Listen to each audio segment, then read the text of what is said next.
ये कहानी मुगल कालखंड की है, जो बिल्कुल पूरी तरह से सत्य है, बिल्कुल भी काल्पनिक नहीं है। लेकिन हम उसका सही नाम और सही स्थान नहीं बता पाएंगे। आपको ही गेस्ट करना है, पहचानना है कि वो शख्स कौन है और वो ये घटना किस राज्य की हो सकती है। जब मुगल शासक इस देश में आए तो धीरे धीरे सारे हिंदू राजाओं को अपनी गिरफ्त में लेता गया। कोई तो डर की वजह से, कोई पराजय की वजह से और कोई चापलूसी के लिए अपना धर्म परिवर्तन करने लगा। और मुगलों का भी यही मेन उद्देश्य था कि इस भारत भूमि को, इस क्षेत्र को टोटल इस्लामीकरण कर देना। उस कालखंड में भारत के उस राज्य की, राज्य दरअसल अभी बना, उस समय तो अलग अलग राजाओं की रियासतें हुआ करती थी, जहां वो राजा, हिंदू राजा जो होते थे, वो मुगलों से युद्ध नहीं कर पाते थे। युद्ध करेगा तभी तो जीतेगा, लेकिन युद्ध ही नहीं करना चाहते थे और डर जाते थे, क्योंकि मुगलों की सेना और उनका पराक्रम काफी ज्यादा हुआ करता था। तब उस राज्य का एक संत ये सारा कुछ देखते चला आया। उसके बाद में उन्होंने मनन किया, चिंतन किया कि अगर ऐसे ही चलता गया तो सनातन की समाप्ति हो सकती है। सनातन को तो पूरी तरह से गुलाम बनाया जा सकता है और हिंदुओं का अस्तित्व ही मिटने के कगार पर आ जाएगा। तो उन्होंने सभी राजाओं से एक बार बात की तो राजाओं ने साफ इनकार कर दिया कि हाँ, हम में इतनी ताकत नहीं है कि हम मुगलों से लोहा ले सके, उनसे युद्ध कर सके। अब युद्ध नहीं कर सकते, उनका मुकाबला नहीं कर सकते, तो एक ही कारण है, उनके गुलाम बन जाओ।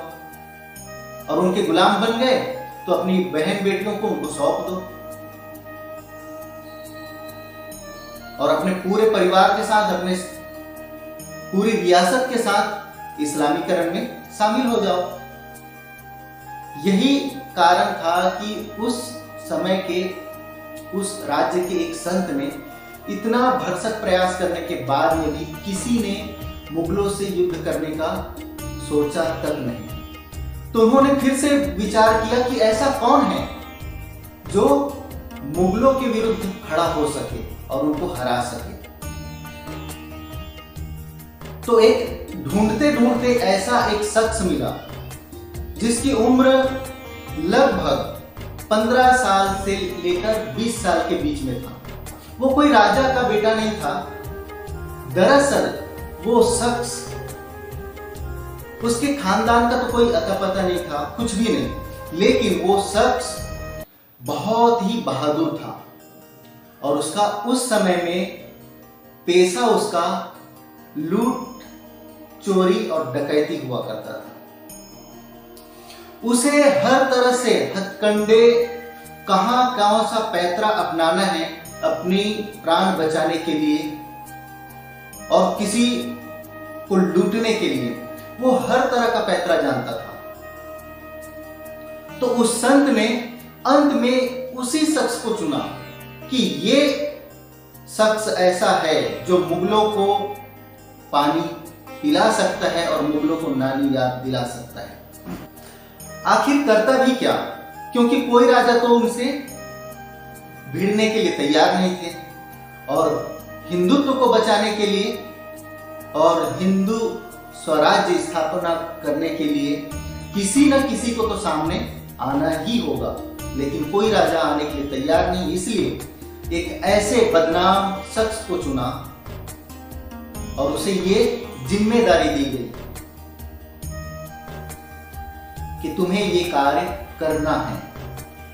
उस शख्स ने जब उसको राजा बनाया गया, राजा बनाने के बाद में सेना तैयार किया, तो जब उसको राजा बनाया गया ना, तो जिस संत ने उस शख्स को चुना था, उस संत के खिलाफ हो गए थे सारे ब्राह्मण कि नहीं, जो बदनाम है, जो लुटेरा है, चोर है, डाकू है, उसको राजा बनाने की क्या आवश्यकता है। ये सोचकर वो सारे उनके उस संत के विरुद्ध हो गए थे और उस शख्स को बिल्कुल भी वो ब्राह्मण पसंद नहीं करते थे। उस क्षेत्र के सारे जगह के जितने भी ब्राह्मण थे कोई उसे पसंद नहीं करता था, ना उस संत को ना उस शख्स को, कि इसे क्यों राजा बनाया जा रहा है, ये कुछ नहीं कर पाएगा, ये उल्टा हमारे धर्म को भ्रष्ट कर रहा है। तो जब उनका राज्याभिषेक हुआ तो किसी ब्राह्मण ने उसका राज तिलक करने के लिए आमंत्रण स्वीकार नहीं किया। फिर आसपास के कोई ब्राह्मण जब राज तिलक करने के लिए आ नहीं रहे हैं तो एक काम किया जाए, काशी से ब्राह्मण बुलाया जाए। तो काशी से ब्राह्मण बुलाया गया और उनका राज तिलक कराया गया। लेकिन काशी का भी जो ब्राह्मण आया उसने भी ये इनकार कर दिया कि मैं अपने हाथों से इस शख्स का राज तिलक राज्याभिषेक नहीं करूंगा, क्योंकि बाकी के ब्राह्मणों ने भी उनको बता दिया कि ये ऐसा ऐसा है, इसलिए इसको हम नजरअंदाज कर रहे हैं, लेकिन तुम आ गए हो। तो उस ब्राह्मण ने कहा, मैं आ गया हूं जिस कार्य के लिए, उसे तो करके ही जाना पड़ेगा, लेकिन हाँ इतना वचन देता हूं कि मैं अपने हाथों से उसका ऐसे राज तिलक नहीं करूंगा। तो उस ब्राह्मण ने जो काशी से आया था वो कहने लगा कि मैं हाथ से तो नहीं करूंगा, लेकिन दायां पैर के अंगूठे से मैं तुम्हारा राज तिलक करूंगा। अगर तुम्हें स्वीकार है तो ठीक है, अन्यथा मैं जा रहा हूं। तो संत के कहने पर उस संत ने उस शख्स को समझाया, राज तिलक होता है, चाहे कोई भी उंगली से करे, हाथों की उंगली से करे या पैर की। तो वो शख्स मान गया और उस ब्राह्मण ने उस शख्स का राज तिलक किया दाएं पैर के अंगूठे से। उन्होंने मान्य किया कि मेरा राज तिलक हो चुका है। उसके बाद से जब उन्होंने जो सेना बनाई और जो रणनीति बनाई, क्योंकि वो संत उनका गुरु बन चुका था उस समय, फिर जब मुगलों से लोहा लिया तो हर एक मुगलों को उन्होंने छठी का दूध याद दिला दिया। ऐसा पराक्रम दिखाया कि कोई भी एक मुगल उनसे अकेले टकराने का हिम्मत नहीं कर पाया। अपना वर्चस्व और हिंदुत्व को लेकर इतना आगे बढ़ता चला गया, मुगलों के पसीने छूटने लगे। सारे मुगल शासक थे, वो सारे के सारे एक हो गए। इस शख्स को पकड़ना है, बंदी बनाना है, इसको मार डालना है या इसको धर्म परिवर्तन करा देना है, इस्लामीकरण करा देना है। एक दो बार उस शख्स को छल से जाल बिछा करके उसे पकड़ने का भी प्रयास किया और पकड़ भी लिया। पकड़ने के बाद में, गिरफ्तार करने के बाद में कहीं और रियासत में लेकर चला गया जो सैकड़ों किलोमीटर की दूरी पर था। वहां ले जाकर उसे ऐसे कैद खाने में बंद किया और वहां उनको फांसी की सजा भी, मतलब उसकी मौत की सजा भी सुना दिया गया था। लेकिन वो शख्स बचपन से ही इतने कठिन परिश्रम से गुजरा था, चाहे भले ही उनका जो बचपना का जो कार्य था वो नेक नहीं था, चोरी डकैती लूटपाट इसके लिए था, लेकिन वो हुनर उसका उस समय काम आ गया। और वो ऐसा जेल जिसके चारों तरफ खाई और हजारों पहरेदार। अब जेल से अगर कैसे भी करके भाग भी जाता तो खाई को कैसे पार करेगा। लेकिन उसने यहां भी मुगलों को धूल चटा दिया, हजारों पहरेदारों के बीच में से वो निकल गया जेल से, और उस खाई को भी लांघ कर वापिस अपने रियासत में पहुंच गया। फिर उसको धोखे से मारने का भी प्रयास किया गया, लेकिन वो बहुत ही शातिर था, बहुत ही चालाक था। वो शख्स वो भांप लिया कि ये मुझसे ज्यादा ताकतवर है और मिलने बुला रहा है, ये मुझे मार सकता है, और मारेगा तो कहां मारेगा, कहां पर वार करेगा। वहां उन्होंने सुरक्षा इंतजाम कर लिया, और जिसने उसे मारने का षड्यंत्र किया उसे ही वहां मार दिया।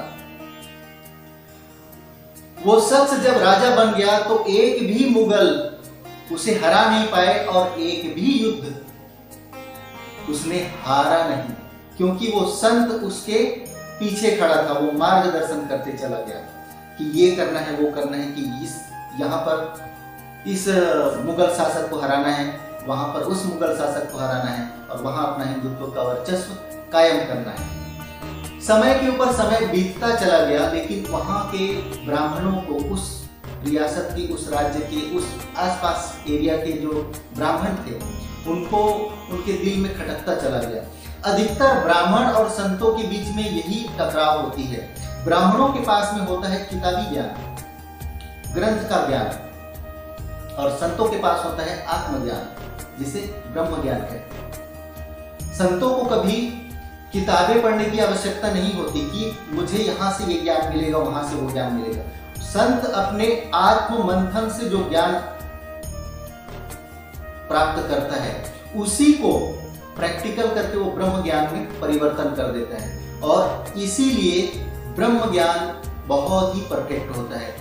ब्राह्मणों के पास किताबी ज्ञान, संतों के पास ब्रह्म ज्ञान, लेकिन ब्राह्मण हमेशा यही सोचता है कि हम ही सबसे बड़ा ज्ञानी, हमसे बड़ा कोई नहीं, क्योंकि हमारे पास पोथी पुराण है। जब से दुनिया बनी तब से हमारे पास लेखा जोखा है, ये उनका एक अलग से अहंकार होता है। इसीलिए संतों के करीब नहीं जाएंगे ब्राह्मण, और दूर से ही उनको भगाने लगते हैं। वो उनको लगता है अगर संत आ गए तो ब्राह्मणों की तरफ कोई नहीं आएगा, ब्राह्मणों को दक्षिणा देने वाला कोई नहीं बचेगा। इसकी वजह से संतों से उनकी 36 का आंकड़ा हो जाता है। तो हुआ ये, उस संत से इतना खफा हो गया था उस क्षेत्र के ब्राह्मण, उनको एक छल से दूसरे स्थान पर बुलाया गया, और बुलाकर उस संत को अकेले पाकर उसकी हत्या कर दी गई, और हत्या करने के बाद में उनके शव को दफना दिया गया। दफनाने के बाद में इन्हीं ब्राह्मणों ने ये अफवाह फैला दिया कि अमुक संत जो था, महान संत, उन्होंने अपने पूरे शरीर के साथ में इस धरती का, इस दुनिया का त्याग किया है, इस लोक का त्याग किया है। हमने देखा है कि उसने शरीर धारण करके गरुड़ में बैठ करके, विराज करके स्वर्ग लोक में गए। ये अफवाह फैला दी गई। भोली भाली जनता, ज्यादा पढ़ी लिखी तो उस कालखंड में नहीं थी, सब ने यकीन कर लिया, नहीं ब्राह्मण कह रहे हैं मतलब सही होगा। लेकिन ये क्या सत्य हो सकता है कि कोई इंसान जीते जी इस लोक को छोड़ जाए, इस दुनिया को छोड़ जाए? ऐसा बिल्कुल नहीं हो सकता। लेकिन ये अफवाह फैला दी गई, और ये अफवाह आज भी चल रहा है कि वो जीते जी अपना शरीर को ले करके वो स्वर्ग लोक में गए, बैकुंठ धाम में गए। जो खुद के गुनाहों को, खुद के अपराध को छुपाने के लिए ये ऐसा मनगढ़ंत कहानी रचा गया, उस संत को मार दिया गया। मैं इस कहानी के माध्यम से मैं ये नहीं कहना चाहता कि मैं ब्राह्मणों के विरुद्ध बोल रहा हूं, लेकिन जो सत्य है वही बताने का प्रयास कर रहा हूं। अब आते हैं उस शख्स की ओर। वो शख्स भी ज्यादा उम्र तक के राज नहीं किया, लेकिन जितना भी युद्ध किया, परफेक्ट किया, पर्याप्त किया, सभी मुगलों को पानी पिला दिया, नानी याद दिला दिया। उनका भी उम्र लगभग 35 से 40 वर्ष की आयु में उन्होंने देह त्याग किया और युद्ध में किया है। ऐसा भी नहीं कि, या ये कह सकते हैं शहीद हो गए हिंदुत्व के लिए, सनातन के लिए। अभी ये शख्स कौन है और किस राज्य से है ये मैं नहीं बता रहा हूँ। आपको अगर याद आता है तो आप कमेंट्स में अवश्य बता सकते हैं। हमारा आज की इस कहानी का उद्देश्य ये था कि परमात्मा किसी व्यक्ति विशेष को कार्य विशेष के लिए कभी नहीं चुनता। परमात्मा तुम्हारे हुनर को चुनता है और वो हुनर अगर तुम्हारे पास में है तो वो तुम्हें चुनेगा। उस कालखंड में कोई ऐसा शख्स नहीं था जो मुगलों के सामने डटकर खड़ा रह सके, लेकिन उस शख्स में था, उस लड़के में था वो हुनर। इसलिए परमात्मा ने संत के जुबानी उस लड़के को चुना, जाओ तुम यहां कार्य करो। भले ही उसका अतीत का कार्य अच्छा ना रहा हो, भले ही चोरी डकैत ये सब किया हो, हत्याएं भी की होंगी चोरी करने के लिए, खुद को बचाने के लिए, लेकिन जब कोई व्यक्ति को, किसी हुनर को परमात्मा कार्य विशेष के लिए चुनता है तो वो शख्स ऐसा करके दिखाता है जो अच्छे सुरमा खुद को बताने वाले वो भी नहीं कर पाते और ना कर सकते हैं। तो जो हुनर होता है उसको सिर्फ एक अवसर की आवश्यकता होती है, एक मौका चाहिए कि वो अपने हुनर को, तब तक तो गलत कार्यों में इस्तेमाल किया जा रहा था, लेकिन अब मौका मिला तो उसको सही कार्य में इस्तेमाल किया जाएगा। ऐसे शख्स को एक महान योद्धा के रूप में आज भी हमारे देश में याद किया जाता है, पूजा किया जाता है। ऐसी ही कहानी एक और है पंजाब की, जहां एक डाकू हुआ करता था। वो भी लूटता था, लोगों को, सबको लूटता था। लेकिन जब वो डाकू के सामने, जब देश के विरुद्ध में कोई विदेशी आक्रांता आकर खड़े हो गए तो वो डाकू भी सारी जिंदगी तो डाका डालता रहा, लेकिन उस समय उन्होंने खुद को पहचाना, नहीं, मैं अपने हुनर को, अपनी ताकत को यदि इन दुश्मनों के खिलाफ युद्ध इस्तेमाल करता हूं तो कैसा रहेगा। और वाकई में उन्होंने भी वैसा ही किया। विदेशी आक्रांताओं के खिलाफ उन्होंने लड़ा और लड़ते लड़ते शहीद भी हुआ। तो जिस नाम को लोग नफरत से, डर से, घृणा से लेते थे, वही वो महान बन गया। वो शख्स, उनका नाम था दिलेर, डाकू दिलेर सिंह। और दिलेर मेहंदी का नाम भी उसी शख्स के नाम पर रखा हुआ है। तुम भी अपने हुनर को पहचानो, तुम में भी एक विशेष गुण है और विशेष काबिलियत है जिसे पहचान नहीं पा रहे हो, इसीलिए दर दर यहाँ वहां भटक रहे हो। जिस दिन अपने हुनर को पहचान लिए और उसके अनुरूप अगर काम करने लगे तो दौलत और शोहरत परछाई बन जाती है और यशस्वी होने में देर नहीं लगती। तो हर एक इंसान में कुछ ना कुछ हुनर होता है।